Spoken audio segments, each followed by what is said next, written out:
Good morning, everyone. I hope I find you having a good start to the day if you're watching this when it's first released. I have to catch up on my Rumble releases. I didn't get one. When my son was here, I was spending time with him. I don't get to do that very often. But we had a good time, so I think we're going to try to schedule a long weekend once a month. So I got to wait till next weekend. But I still go into town and see him one day a week. Anyhow, thank you for your prayers and support while I do that. We are continuing on our study where we saw that you got to make sure that what you're doing is for God. You got to make sure you're a Christian. Make sure what you're doing is for God. We've covered the two extremes on this. Once you're a Christian, you're always a Christian. You can't lose it. There are things in the Bible that says that you can permanently alienate yourself from God. There are things in there that says you can do that. If you take the mark of the beast, you're permanently alienated from God. We're not going to be here, so we can't do that. There's other blasphemies of the Holy Spirit that it talks about. I don't think that either one, you can do it with the Spirit in you, or if you're going to do it, God will know you're going to do it, and a bus is going to fall out of the sky and land on you and keep you from doing it. I don't personally think there's anything you can do once you're a Christian to lose that. Okay, but now, what do you do with your life? What do you do? Do you give up whatever your career is and enter the ministry? We'd all be preachers. Who would we talk to? That would be no fun. We have the fruits of the Spirit, love, joy, peace, long-suffering, all that. We have the gifts of the Spirit, which is teaching, prophecy, and that. But we can't all do all that. We're all parts of the body, it says, so each part has a function. My little finger has a function. So does my thumb on this hand. 2 different hands, 2 different functions. Both of them equally important. Now, it goes with us. Whatever we're doing, whatever you do for a career, if you enjoy it. If you don't enjoy it, change careers. But if you enjoy it, do it as if you're working for God, and He will bless you in doing so. You don't have to preach the gospel. I've talked about that many times. If you live the gospel, people are going to want what you have, because the average person who doesn't know God is going to struggle with that feeling of lack of joy, lack of love. We're not designed to be without God. We're designed to be with God.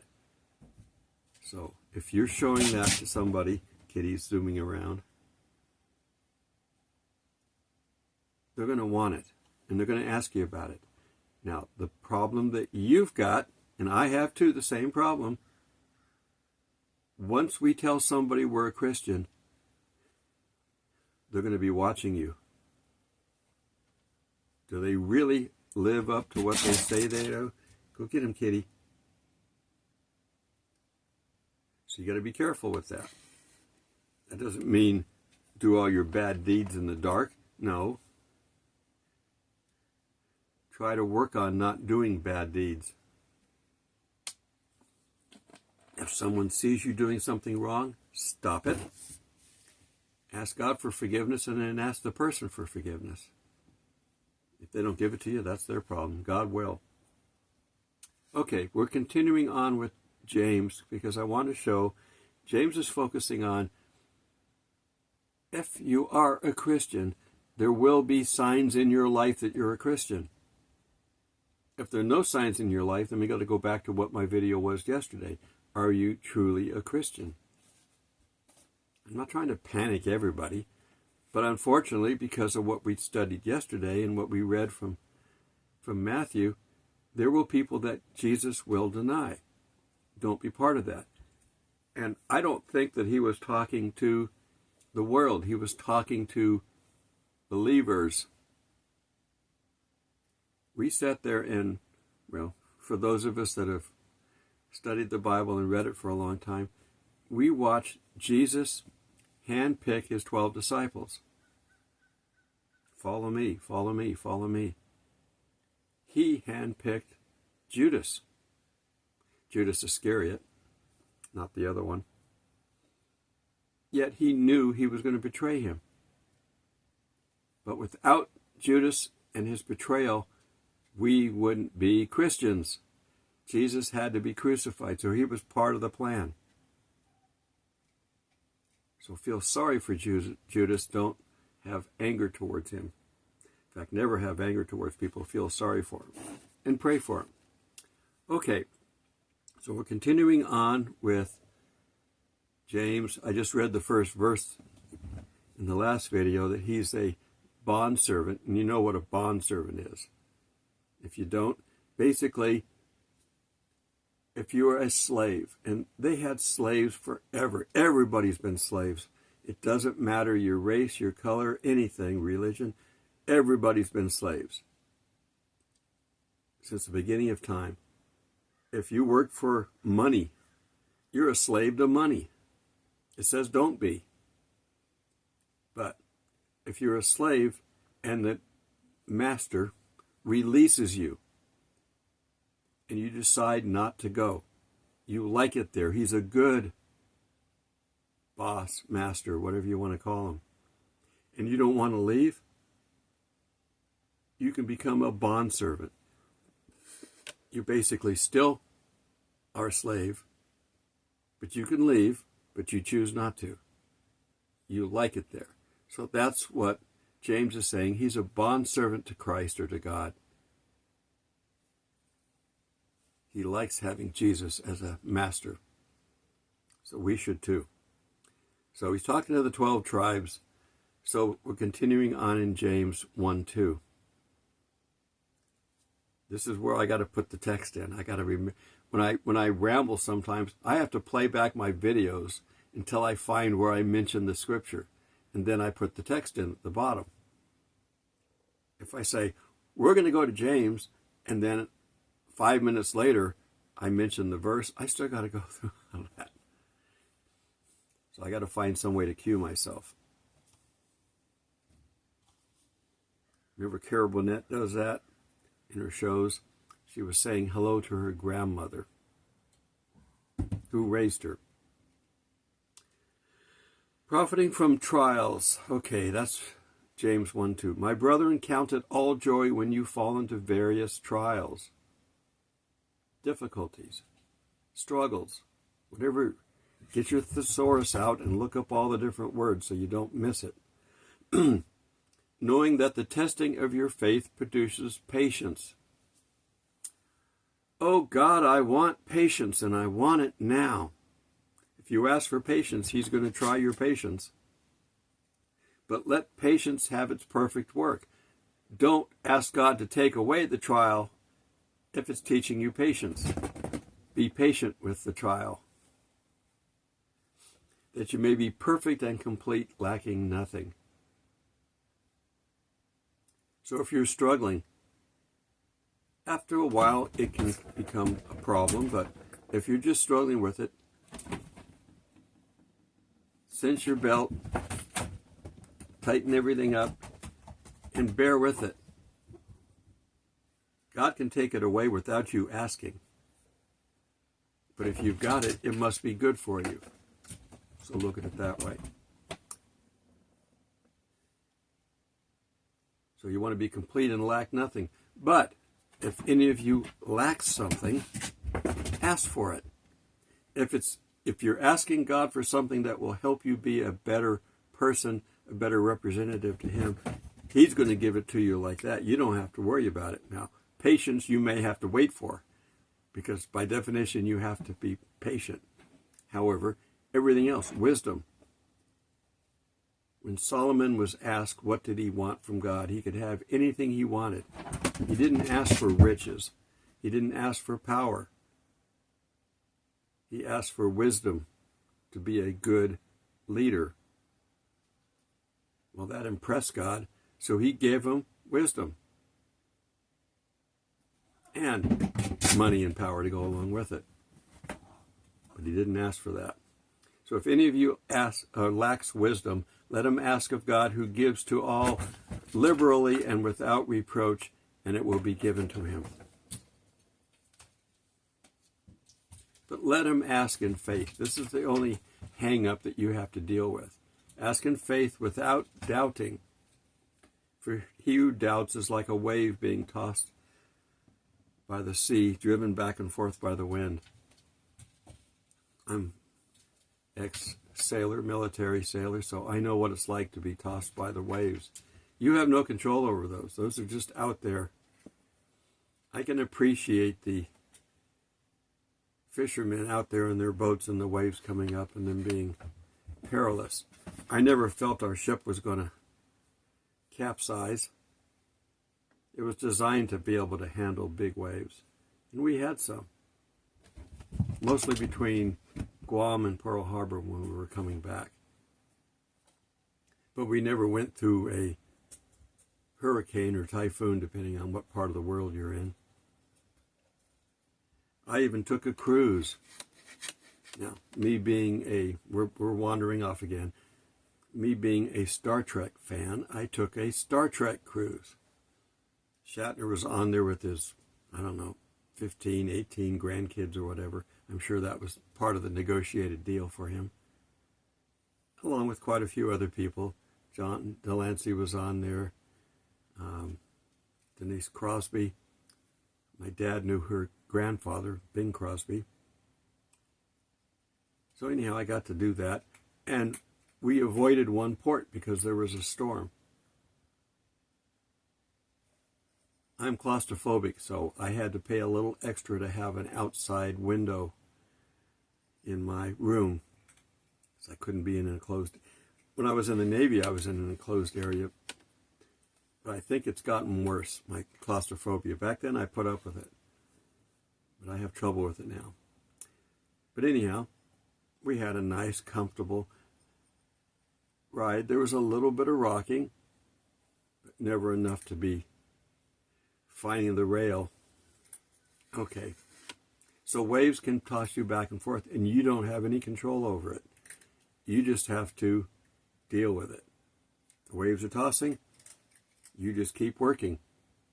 In our galley, our tables had ridges around them so the bowls or cups or whatever wouldn't slide off on the floor. There were holes to put stuff in. And we had saltine crackers out there at all times to help settle the stomach if it was having that kind of an effect. And they'd give you medicine if you really needed it. But, for the most part, we could do it. We were kids at the time. You go in the military at 18. I signed up actually at 17. You can put up with a lot more than you can when you're older. Okay. For he who doubts is like a wave of the sea, driven and tossed by the wind. For let not that man suppose that he will receive anything from the Lord. He is a double-minded man. Yes, you are. No, you're not. What was that? Lord of the Rings? Spiegel? Where's my precious? That was a good actor to be able to do that. To have all that character. I don't know if you know how they filmed that, but they basically, he was there. The actor who played Gollum was there. He actually, and it's a good object lesson of good versus evil, So don't put into it any more than you need to. But he was actually there. He was in the jumpsuit with the white dots all over it. And he would go around and crawl around on the rocks and stuff. And then they'd make the computer turn that into Gollum. Good acting. James 1:9, the perspective of the rich and poor. Let the lowly brother glory in his exaltation, but the rich in his humiliation. Because as a flower of the field will pass away, for no sooner has the sun risen with a burning heat that it weathers the grass, its flower falls. And the beautiful appearance perishes, so the rich man also will fade away in his pursuits. Don't put all your effort into becoming rich. Put all your effort into doing work for God. If you become rich doing that, then it will be God's doing. But don't make that the goal. And you're not rich so you can put money in the bank. You're rich so that you can share the wealth.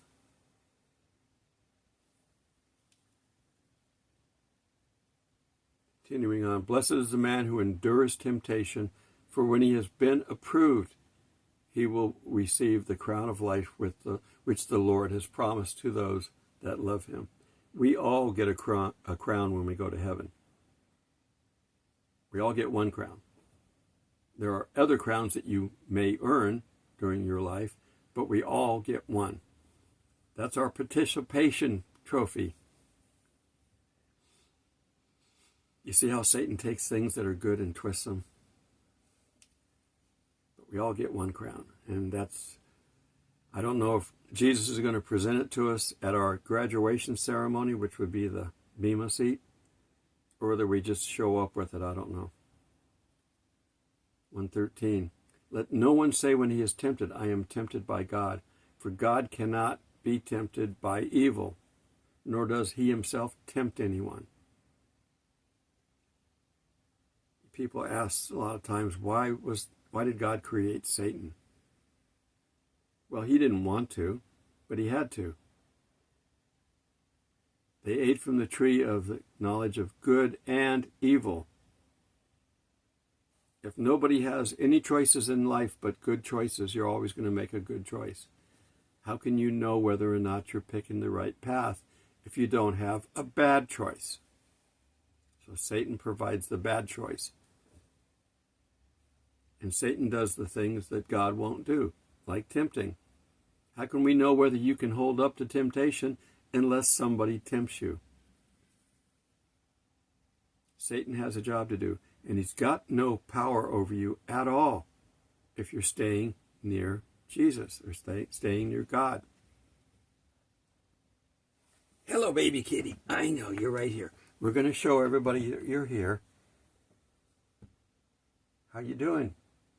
You've been running around all morning. Are you ready for sleep? Huh? You ready for sleep? Put your back down. Oh, he rolls over on his back, but then when I try to pet him, he tries to bite me. So, no biting. No biting. They like to play. Biting is play for them. It's a instinct, because you have to bite things you're going to eat. So it teaches them to do that. Okay, so Satan has a job to do. But once we reach heaven and we've reached the level that God wanted us to be at, he's not needed anymore. So hell was created for Satan, not for man. Hell was created for Satan when he was done with his earthly torment. And then, of course, hell is temporary. They will go eventually to the fiery pit. Now, man's going to join Satan because they make a choice. God gives us a choice. Everybody has a choice. You don't have to be a Christian. You don't have to be. There's no rule says you have to be a Christian. Now, if you want to live in heaven for eternity, you have to be a Christian. But there's no rule for that. It says you have to be a Christian. Otherwise, everybody be Christians, and there's no point in any of the stuff that we're teaching. But you have a choice. You have to make that. 14. But each one of us is tempted when he is drawn away by his own desires and enticed. We see worldly things all the time. This is all we know. We don't know heaven. We just talked about Satan. Well, guess what? Satan could live anywhere he wants to live. He doesn't live down here. He lives in heaven. And he's got a choice of where he wants to live. He doesn't like it down here. He's not going to be happy when he's cast out of heaven. Woe to the earth when they have to deal with that angry Satan being cast out. 15. Then when desire is conceived, it gives birth to sin, and sin, when it's full grown, brings forth death. People seeking that connection, that godly connection that we're all built with, they're seeking it. They start off with drugs or whatever it is, or alcohol. Each time you consume something like that to get that feeling of euphoria, the next time you've got to consume more, because it's never going to be satisfying the same each time you do it. It needs more. It's demanding. Sin is demanding. It wants more. And eventually, they go to the point where they kill themselves with it. Whether it's alcohol or drugs or just plain anything.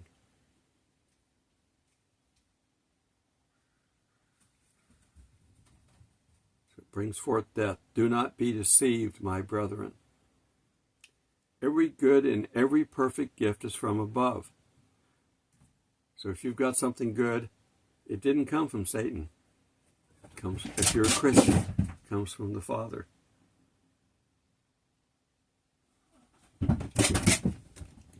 He's still running around. To be young and have energy and not have it come out of a cup. I've already had my coffee. Wash the cup and put it back. I only have 1 cup a day. It's a gigantic cup, but I only have 1 cup a day. You've seen it. So, every perfect gift is from above and comes down from the Father of lights, with whom there is no variation or shadow of turning. We're dealt with equally. No favoritism. Now he's playing with another ball. I find balls all over the park. Constantly, near the river, they wash up. They wash off the play yards all the way up to the source of the river. And because they're balls, they float. 18. Of his own he brought us forth by the word of truth, that we might be a kind of first fruits of his creation. I think that's where we're going to end off at. Jesus is the first, and he wants us to be his first fruits. This meant more to the people back then because they had their annual festivals or holidays, and first fruits was one of them. Basically, you got your first harvest of the season, whether it's grapes or grain or cattle, whatever it is, you had to give the first of that to the Lord. You took it to the temple. I'm watching the cat. Get him, kitty. And so we're the first fruits of Jesus that are being offered to God. So even he follows his own rules. And like I said, I think I'm going to end there. I need to mark where I'm at so that I know to continue here tomorrow. There we go. And we're still in the first chapter. We're going to read through all of James. He's got some very good advice for us. And they lived it. They've done something. The people that wrote the New Testament did something that I wish we could all do. They walked with Jesus. But it wouldn't have solved all of our problems. They had problems. But they got a chance to learn, as we do. God will let us learn. If we're trying and we're seeking knowledge, he will help us. If we're seeking our sinful nature, we're on our own. God won't be far from us if we need him, but that's not what we should be doing. We should be seeking his kingdom, and he'll give us everything we need. If you're not qualified to do something, God is looking for you. He can give you what you need to be qualified. Make sure you do it right. And he'll teach you the right way to do it as opposed to the wrong way. Don't be anxious to go out and do something until you know how to do it. All right. We don't have a lot of time. I don't know when the rapture is. I don't make predictions. I may give you a high watch time. Our annual predictors have made, this springtime a high watch time because we've got Passover, we've got Easter. The rapture is not tied to the Jewish calendar. However, it might precede the Jewish calendar. We're in the Gentile age, not the Jewish age, not the Israel age. God still has his 70th week to complete, but we're not in that. The church isn't.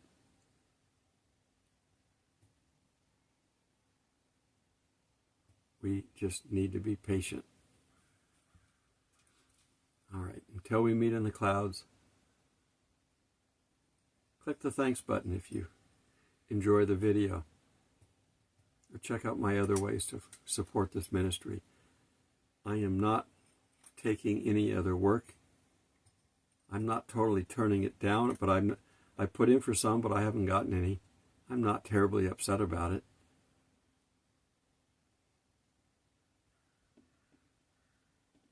And as a minimum, like, subscribe, share with your friends, and pray for me in this ministry and for my family. Till we meet in the clouds, God bless.